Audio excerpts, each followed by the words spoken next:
Hey, thanks again for tuning in. My name's Daniel Happney. I'm here with Gary Franchi, and we're here at the Liberty Forum up in New Hampshire, where a group of people got together, and why they were here. I'll ask Gary. Gary, why are you here? Well, I came here. First, let me just say thank you for asking me for this interview. It's really an honor to get the opportunity to speak with you and your viewers. The reason I'm here is because I'm representing Aaron Russo. I'm representing the man. Hold on, thank you. Oh. A great man. My viewers know we've actually had an opportunity to air Freedom to Fascism on our cable television. Well, excellent. I'm here to represent Aaron Russo and his film Freedom to Fascism because it is such a powerful activist tool. We actually brought 1,000 copies with us, and we wanted to get them out to the people and support Aaron's organization as well at restoretherepublic.com. So that's why I'm here, and I also wanted to experience, what the Free State Project is, and the buzz of Ron Paul, especially today, was just such a beautiful thing. So, I mean, there's really a lot of reasons to be here, to be with like-minded individuals, face-to-face networking. I'm really a strong advocate for that. I think that when people of like mind gather in one place, that really powerful things can happen. The internet has allowed us to become kind of sheltered behind our monitors, and we can go into our forums and our emails, and we can be digital activists. But when we come together in one place, and we can really, interact physically and communicate and put our minds together in the same room, a lot of really great things happen, and that's exactly what's happening here today. I was going to say it's happening right now. Not only do the people of Sharon get to meet you and just listen to you and stuff, but yes, you're right. Whether it's the synergy of getting the like-minded people together, people that are motivated. I didn't know about the organization that put on the event until I arrived at the event. And what I found out really, really impressed me and has motivated me a lot already. You said you had an interesting Aaron Russo story and stuff. Well, yeah, actually, I'd been asked to meet with Aaron, actually at a mayoral fundraiser. A gentleman by the name of Bill Doc Walls was running for mayor in Chicago. And I had been stuck at work and I wasn't able to attend, so I sent my wife, and she went and represented for me. So my wife went, and apparently they had a seat there sitting next to Aaron and the gentleman running for mayor. My wife was kind of shocked. But afterwards they said, Aaron he really wants to meet with you. I said, wow, I do my thing, and wow, Aaron Russo wants to meet with me. This is, gosh, I can't remember when this was. I think it was around September, perhaps September of 2006. Well, yeah, it's because they were showing the film at the IMAX theater at Navy Pier. So I got off work and ran home and tried to spiff up, get out of my work clothes, and let's go see Aaron. And he asked me to meet him at the hotel where he was staying, at the Sofitel, downtown Chicago, really ritzy place.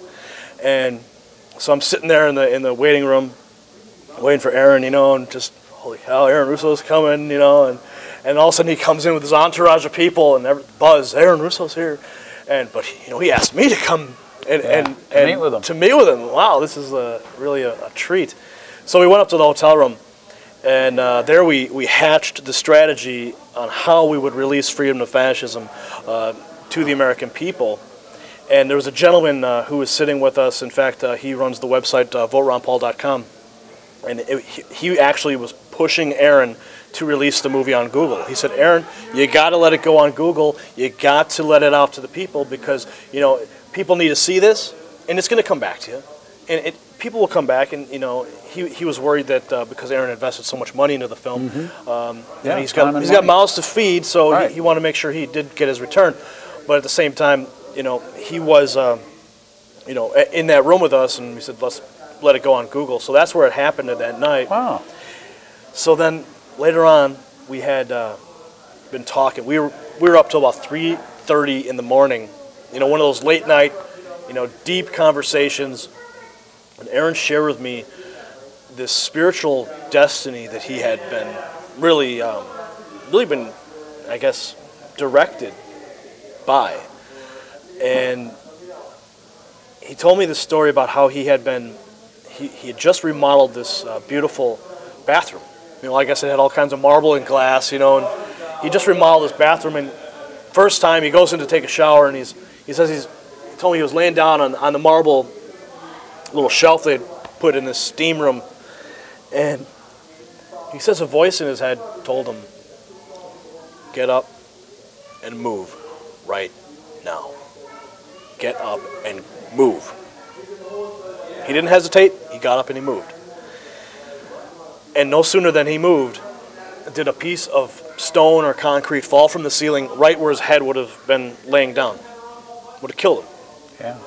So, you know, he had been guided to his life, guided safely to create that film, and that movie was his life's purpose.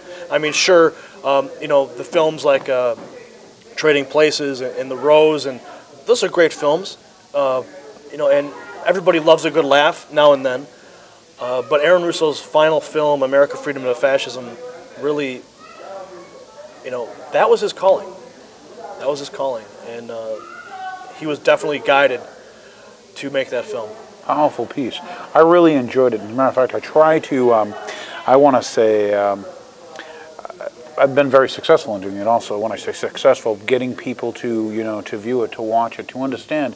One of the principles, I think, in the film that the viewers hopefully understand is that, you know, that your labor, you're here, when I say you're here today, if you're working for someone or something, well, you're working for yourself, let's say, I mean, everybody works for themselves, that you own your own labor, and that's your personal property.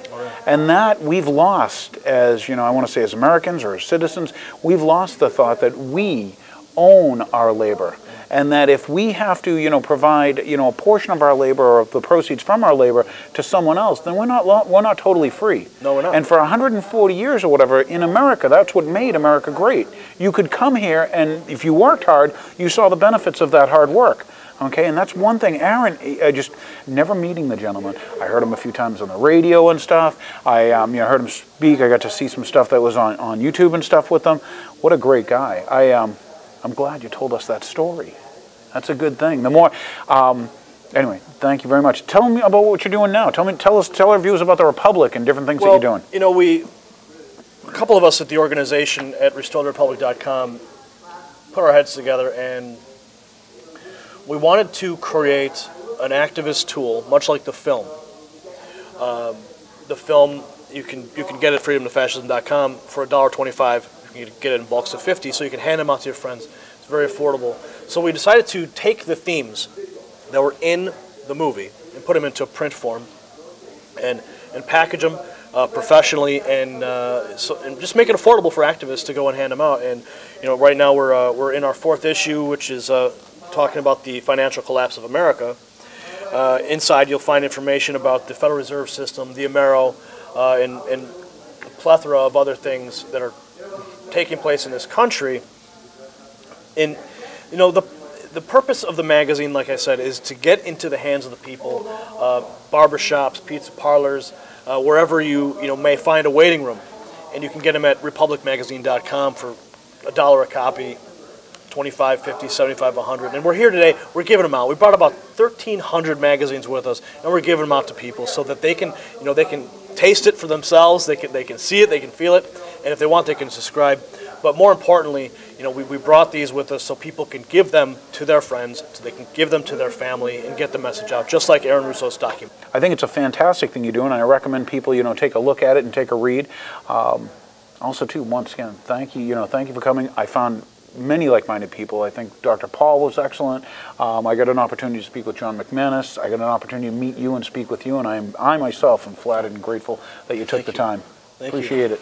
I'd like to encourage your viewers, if you'd like to tune in. I do have a radio show that's broadcast on WTPRN.com, which stands for We the People Radio Network, and it's broadcast 6 to 7 p.m. in Central Standard Time. That's WTPRN.com, and I'll be there 5 days a week. You can call in and talk. Outstanding, outstanding. Look forward to it. Right. Look forward to it. Excellent. Thank you. Thank you.